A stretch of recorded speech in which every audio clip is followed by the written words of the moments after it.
현장에 왔다가 점유하고 있는 소유자를 만났는데 그분의 말에 의하면 돈을 줄 게 없다. 벽면에는 원인 자체도 지금 부정하고 있는 것 같아 사실은. 상당히 지키고 싶은 마음이 강하시다는 걸 볼 수 있죠.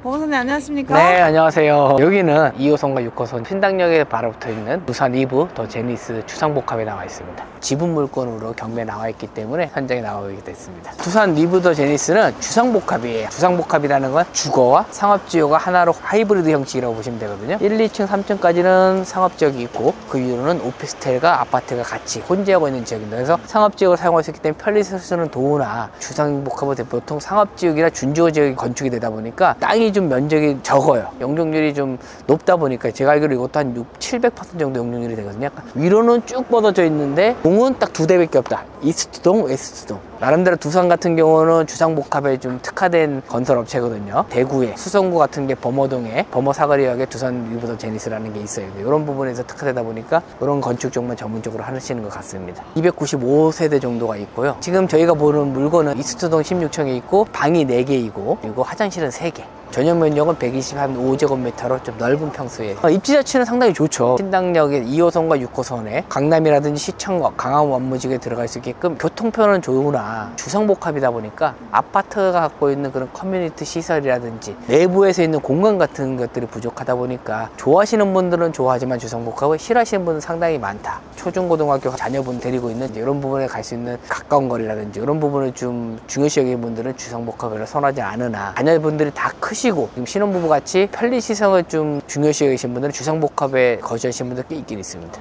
부동산 상승장이 왔을 때 그 상승장이 일반 아파트보다는 올라갈 수 있는 상승장 여력이 그보다 좀 덜하지 않을까라고 생각합니다. 시세는 현재 한 14억 중반에서 한 15억 정도 시세가 나와 있고요. 14억 5천만 원의 감정평가에서 그 2분의 1인 7억 2,500만 원에 지금 현재 나와 있습니다. 미래 유찰돼서 지금 현재 가격은 5억 8천만 원에 지금 2월 11일 날 매각길이 잡혀 있는 상태입니다. 사용 승인일이 2014년도로서 10년 정도 좀 깨끗해요. 외관 부분을. 일반 아파트라면 거래량이라든지 거래 건수라든지 금액을 좀 확실하게 체크가 가능한데 요거를 확인했을 때 10년 동안 거래 건수가 그렇게 많지가 않아요. 띄엄띄엄 있다 보니까 공유자한테 팔면 좋지만 공유자가 사주지 않는다라면 같이 매도를 해야 되는 상황이거든요. 근데 거래량이 많이 없다는 소리는 부동산이 하락장이 왔을 때는 거래를 하고 싶어도 원하는 가격에 거래를 못해서 손실 볼 수 있는 부분도 있기 때문에 주상복합이라든지 들어갈 때는 거래량을 반드시 체크하고 나서 들어가야 된다는 게 주의할 사항이 아닌가 생각합니다. 지분 물건 같은 경우 대출이 안 나오다 보니까 더군다나 거래량이 없다 보면 장기간 보유해야 될 가능성이 있거든요. 그러면 금액이 뭐 적은 것도 아니고 6억대를 자기 돈이 들어가야 되기 때문에 몇 년간 묶여 있는다 그러면 그 부분에 대한 부분도 필히 심사숙고해야 될 부분이기 때문에 경쟁률이 다른 일반 물건보다도 낮을 수가 있기 때문에 입찰 가격을 조금 더 저렴하게 써서 안전마진을 가져가라고 좀 추천드리고 싶습니다. 지분 물건 말고도 빨간 글씨가 몇 개 더 있다고 알고 있는데 토지 별도 등기 인수 조건이라 되어 있어요. 토지 별도 등기라는 건 뭐냐면 건물이 지어지기 전에 토지 있는 상태에서 그 토지에다가 어떤 제한 물건들이 걸려 있는 상황이에요. 토지를 담보로 해서 대출을 받았다는 뜻이지. 그러면 그 토지에 대한 부분에서 근저당이라든지 압류라든지 그 들어온 상태에서 건물을 짓게 되면 토지에 별도 등기 있다 표시를 하는데 다행히도 이 물건은 토지 별도 등기가 그런 내용이 아니라 구분지상권이라 얘기하거든요. 구분지상권은 토지 위에 별개로 땅 아래로도 있을 수 있고 땅 위로도 있을 수 있거든요. 땅하고 접촉된 게 아니라 떨어져서 구분되어져 있는 건 지상권이 구분지상권으로 되어 있는데 구분지상권이 설정되어 있는 거 보니까 한정 같은 경우는 전력 케이블이라든지 별 크게 문제가 없다. 빨간 글씨는 토지 별도 등기는 있지만 한국전력과 관련되기 때문에 여기에 사고 팔고 하는 데 있어서는 크게 의미가 없다고 보시면 될 것 같습니다. 정말로 입찰한다 그러면 다시 한번 이 구분지상권이 어떤 내용인지 보시고 난 다음에 조금 더 확실하게 좀 체크하시고 들어가시는 게 유의하셔야 되겠죠.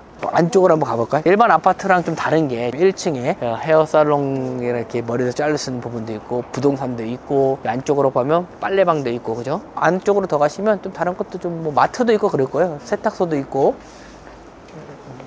샐러드바 같은 것도 있고 자체 내에서 편의시설을 좀 활용할 수 있는 게 다 있으세요. 밥 먹을 때도 있고 병원도 있고 운동할 때도 있고 뭐 1, 2, 3층 저층은 상가로 이루어져 있고 그 다음부터 4층부터 한 중간 정도까지는 오피스텔로 되어 있고 그 이상은 아파트로 되어 있거나 분리될 수도 있고 혼재되어 있다고 보시면 돼요. 상업용과 업무용과 주거용이 아파트만 너무 덩그랗게 되어지게 되면 몇 채 못 짓게 되고 면적이 커야 되잖아요. 기본적으로 주상복합 자체는 확보한 토지 자체가 적기 때문에 그 적은 토지에서 어떻게 하면 건설사에서 수익성을 최대한으로 뽑을까 고민하다가 아파트만 지으면 분양하는 부분이라든지 이런 게 사업성이 안 나기 때문에 주거도 짓고 상업용도 짓고 업무용의 오피스텔을 지면서 가장 높게 나올 수 있는 수익성을 맞춰서 짓을 수밖에 없어요. 그 껴맞추게 하는 거구나. 오피스텔 몇 개, 뭐 아파트 몇 개 해가지고. 분양했을 때 가장 수익률이 높게끔 설계를 하는 거죠, 사실은. 용적률이 700%이다 보니까 상가, 오피스텔, 주거용은 많이 지어놨잖아요. 빽빽하게 쭉 올라갔는데 그러려면 거기에 맞게끔 또 주차장법에 따라서 주차장 대수를 확보를 해야 되는데 지상은 토지가 없기 때문에 결론은 지하로 밑으로 보셨지만 저희가 지하 6층까지 주차장이 있었잖아요. 깊게 할 수밖에 없는 상황이다라고 보시면 돼요. 저희 물건지 한번 들어가 보실래요? 좋아요. 무인 시스템 이런 것도 좀 편리성이 좀 많죠. 11년 차 되지만 일반 11년 차들 아파트랑 느낌이 완전 다르죠. 상가 건물에 들어온 느낌이라고 해야 될까요? 이 나이 때는 사실은 여기 살고 싶겠잖아요, 그죠? 결혼하신 지 얼마 안 되고 아기가 없기 때문에 이렇게 편리하잖아요. 지하철역 가깝죠. 1층에 가면 다 있죠. 생활할 수 있는 편의시설, 직장 가깝죠. 아기가 나면 이제 조금씩 달라지면서 앞에 좀 단지가 있고 애들을 띄워놓을 수 있는 공간이 있는데 이런 부분을 좀 찾게 되죠. 네.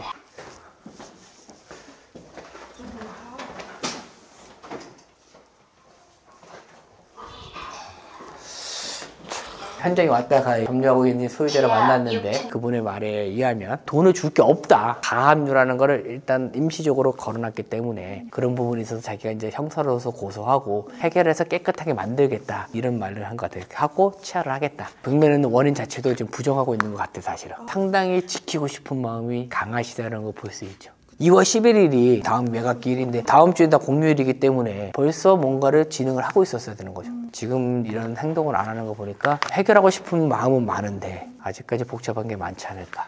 지상에 주차된 공간이 없기 때문에 지하 6층까지 좀 내려 있잖아요. 근데 아직까지는 퇴근하기 전인지 몰라도 주차자리는 널널한 것 같아요. 요즘 세대는 다 한 대에서 두 대씩 갖고 있기 때문에 주차장이 가장 중요하잖아요, 그죠? 예전에는 자동차를 갖고 있는 것 자체가 부의 상징이기 때문에 이렇게 자동차 갖고 있는 사람이 폭발적으로 늘어날지 생각을 못했기 때문에 아파트 지을 때 보통 0.7대 이렇게 하는 경우가 많았는데 그러다 보니까 항상 부족했잖아요. 근데 지금은 기본적으로 자동차는 필수기 때문에 주차 대수가 1.3에서 2대까지 기본적인 것만 알시고 나머지 부분 현장에 부딪혀갖고 상대방 얘기를 들어봐야 아 이렇구나 그러면 나는 어떻게 대응하겠다 생각해서 남들보다 조금 더 수익을 낼 수 있는 방법이 좀 많기 때문에 본인들이 계속 하시면서 부딪혀가면서 대응하시면 됩니다. 좋습니다. 오늘도 고생 많으셨습니다. 네, 고생하셨습니다. 지금 취득세 부분은 815만 원, 30만 원 그 차이가 났는데 국민주택 채권 부분에서도 30만 원 정도 청구를 더 했습니다. 80만 원 정도는 좀 가하게 청구된 것 같다라고 제가 얘기를 드렸어요. 셀프 등기를 제대로 이해한다라면 은퇴를 안 맞을 수 있는 거죠. 맞아. 배우면 자신하건대